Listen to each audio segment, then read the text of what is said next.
welcome back to my channel, guys. I am so excited. I know I look homeless, but I was honestly like, listen, this is the closest. I'm cutting it close. I'm filming the day before upload, which rarely ever happens, but it was very fun and fresh. Today, the 7th, so this is going up on the 8th, but today the 7th, Goodreads just released their 2023 Choice Award winners. So I thought it would be fun and fresh to go through them. We'll talk about them. I'll let you know which ones I read and that whole good jazz and all that good jazz. If I agree, if I disagree, which is highly likely. So, you know, all the good stuff. Welcome to another day of Nerdmas. I believe today's day 5. Marissa. I am so excited. I'm loving it. I hope you guys are loving it. More to come. There is more to come. So stay tuned. Let me know any video ideas you have, especially as the end of the year rolls around. Like, I obviously will be doing favorites and like talking about books I didn't necessarily love and just different things like that. But let me know if you have any ideas. First, if you guys like Goodreads, if you guys like talking about the Goodreads Choice Award winners. If you guys like all the nerdy things, definitely give this video a thumbs up. Hit the subscribe button. Without further ado, let's just get started. If you guys did not see, I actually did a video where I read Goodreads Choice Award winners from the past like 3 years. So I read one of the books in the ACOTAR series. I read From Blood and Ash, and then I read Tomorrow and Tomorrow and Tomorrow. If you guys enjoyed that, I could definitely do like reading Goodreads winners from this past year, so that could be fun because I definitely have not read all these books. But I'm going to screen record so we can look at it together in real time. Let's see. Okay, so first things first, we have fiction. So honestly, I don't read that much in this genre. I kind of knew Yellowface was gonna win because I've seen Yellowface everywhere, but honestly the rest of these I don't even necessarily know that much about. I've never read any of them, so I honestly didn't have that much, what's that, skin in the game? Yeah, I didn't have that much skin in the game. I didn't care that much, you know what I mean? But next is Best Historical Fiction. Also had nothing. The winner was Wayward. Honestly, yeah, this is only 62,000? 62,000? No, wait, 6,000. I don't know, whatever. But there's not that many votes. I feel like for other genres, there's way more votes than that. But again, I don't know anything about these. I don't read historical fiction. No way. Okay, then we have mystery and thriller. I also don't read mystery and thriller. This is going to be a fun video. But honestly, this is one that I knew, and I don't read mystery and thriller. There's The Housemaid's Secret. Everyone's talking about this one. I think this is the second one. Yeah, the sequel. So, like, people and their mom love this. Although, a lot of people love None of This Is True. Actually, those two are really close. I haven't seen, when I was looking at it earlier, none of the other ones from the ones that, like, the genres that I know were this close in points, but that's so funny. I've heard a lot about None of This Is True actually as well, but honestly the rest of it, nothing was like, oh my gosh, I wish I read that. no But let's get to the exciting part. We have the best romance. So the freaking winner,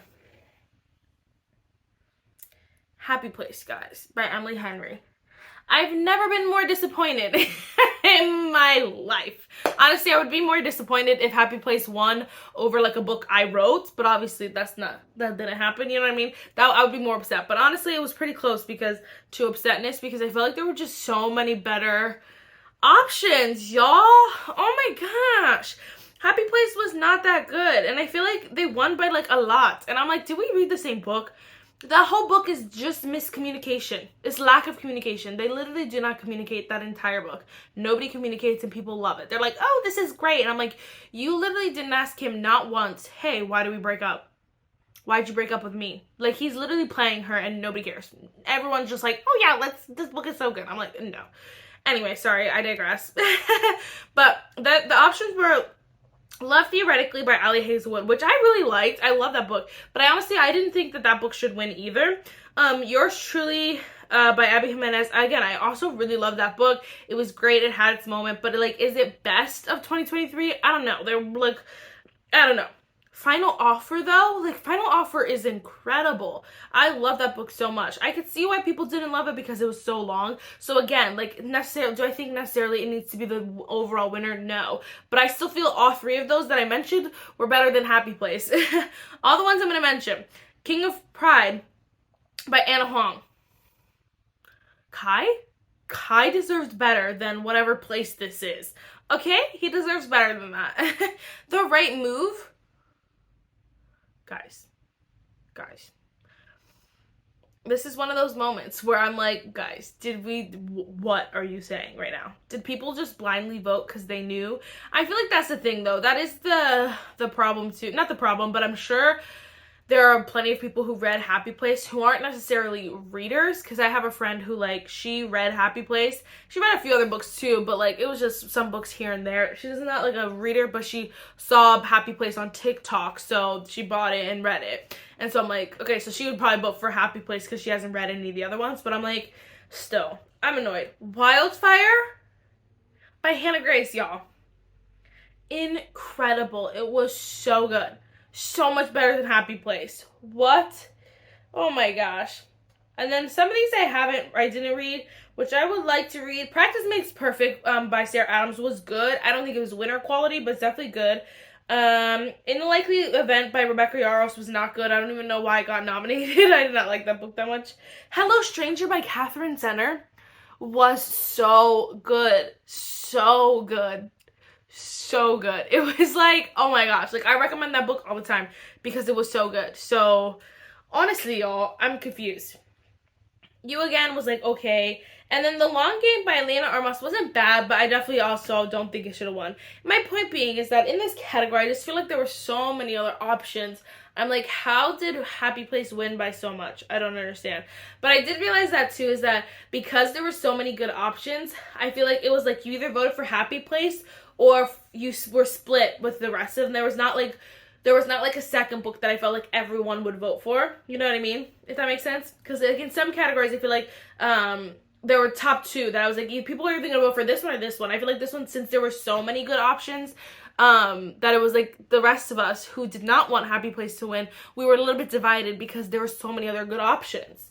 Like even I think I voted for something the first time. I think I voted for, I definitely did. I voted for Wildfire the first vote, and then the second vote I voted for Final Offer. And like again, I don't like, it didn't matter which one won to me, like in general, besides Happy Place. I just didn't want Happy Place to win because I'm like, I had faith in you guys, but no, everyone let me down. Okay, let's go on to Romantasy before I get myself in trouble here. Fourth Wing. I would have been genuinely surprised if Fourth Wing did not win. They have The Ashes and the Star-Cursed King, which I did read. I like that book, but definitely not like Fourth Wing level. I started A Soul of Blood and of Ash and Blood. I just feel like that book, she should have released that book last, because I love books, because from what I'm gathering, again, I only just started it, but from what I'm gathering, this book is basically going to be, what is his name? Castile. It's going to be basically Castile retelling his time when he met, from the beginning when he met, Poppy. And so I don't know if, like, so I'm pretty sure that that's what the whole book is going to be, or most of the book is going to be, but I'm like, and I love when books do that, like, write the first book, that was in the girl's perspective, they write in the boy's perspective. I love that, like, so good. But I'm like, okay, but apparently there's still 2 more books after it, so I thought this 5th book was the end book, but apparently it's not, and there's still 2 more books that need to be released. Oh my gosh, wow, I was surprised that it was up here, you know what I mean? Honestly, just from reading it. But Jennifer L. Armentrout is amazing, so it's fine. I want to read Slaying the Vampire Conqueror, but like for the most part I haven't read that many, but it's so weird. Like I don't know what they consider a romantasy and a fantasy, because there's a fantasy category. So I'm like, obviously if you have romance and fantasy, yes, but like what if you have like a like I don't know how. From Blood and Ash has a lot of romance in it too, but so does ACOTAR, but I believe A Court of whatever. One of the ACOTARs won one year for fantasy. I don't know. Oh, that's what my thing. Fantasy, I feel like there's some fantasies that still have romance in them. Anyway, fantasy, the winner was Hellbent by Lee Bardugo. I want to read this. I do. Like, sometimes I do, but I hate that cover. Like, honestly, it's scary. So, The Sword Catcher. I believe The Sword Catcher has romance in it, too. I was also surprised to see this because I started this book, too, and whoa, I cannot make it through. I can't do it. I don't know what I'm going to do. But then we have The Unmaking of June Farrow. I've heard of that book. It was a book of the month book once, but I haven't read that much. I haven't read it or anything. So anyway, that category was like, but I'm like, fantasy? Like, why is fantasy sucking? But I guess most of the books that I think are fantasy romance, you know what I mean? I don't know. I just felt like it was a weird grouping. Oh! Okay, best science fiction. I don't read science fiction. I don't read science fiction, but it's not like I have anything against science fiction, you know what I'm saying? So this is In the Lives of Puppets. Like, what? But this is I Want to Start the Red Rising books by Pierce Brown, and one of them was nominated. But that's all I know of, like, sci-fi. I don't know. Best horror. I'm not going to know any of these because I don't listen to horror. Read horror. This is Holly by Stephen King. That sounds scary. Oh my gosh. Then we have, drum roll please, best young adult fantasy and science fiction. They just put it all in one category. Whatever. Winner, Divine Rivals. I assumed Divine Rivals was gonna win. There was one other book that I was like, maybe, but I honestly was like, people love Divine Rivals so much. It was so good. So I could see why people loved it. I'm so excited for the next one. But that's insane. I'm so happy for Rebecca Ross. A Curse for a True Love was, I don't know if this is in order, but I know A Curse for True Love was up there, which I knew A Curse for True Love wouldn't win, but and that sucks because I feel like the hype of the series is why it's even up here, because that book specifically, it was like just an okay book. But I'm excited to read the Holly Black books because I want to read The Cruel Prince, and I don't know if this is a spin-off or something like that. I don't know. The other one that I was like, oh my gosh, maybe they have a chance was Powerless by Lauren Roberts. The only reason why I was like, I don't think it's gonna beat Divine Rivals is because I feel like Powerless was good, but it wasn't exceptional or great or unique or anything like that. So that's what was kind of like, I don't know. But Powerless was good. It's just, to me, like, the hype around it was way overhyped. Like, way too overhyped, for real. About this hair. Then we have What the River Knows by Isabel Ibanez. I'm excited to read this. I have it on my shelf, so I'm excited to read that one. Then Best YA Fiction, Young Adult Fantasy. Miss Check and Mate. Allie Hazelwood done it after all. You go, girl. I love Allie Hazelwood, honestly. I like her better than Emily Henry, but I'm happy for her. I've yet to read Check and Mate. I actually have it right here. But I'm excited to read that because I hope it's good. So Check and Mate, and then they have The Brothers Hawthorne, which I thought was funny because I heard that book wasn't that good, but it's fine. 5 Survive, One of Us is Lying, blah, blah, blah. I don't really read. I've never read any of these. I'm excited to read What Happens After Midnight by K.L. Walther. And I hope it's good. It's nominated, so I'm going to assume it's good, but honestly, from some of these winners, I don't know if that's saying much that it's nominated. I believe the rest of these categories, Oh, Wayward won twice? Oh my gosh, I'm pretty sure Wayward won twice. Yeah, it won for historical fiction and debut novel. Ooh, that's insane. That's crazy. That must be a good book. Oh my gosh. What is it even about? I don't know. That's insane. Yeah, none of these, like, debut novels I know. Best nonfiction. Yeah, right. Never. And then best memoir and autobiography.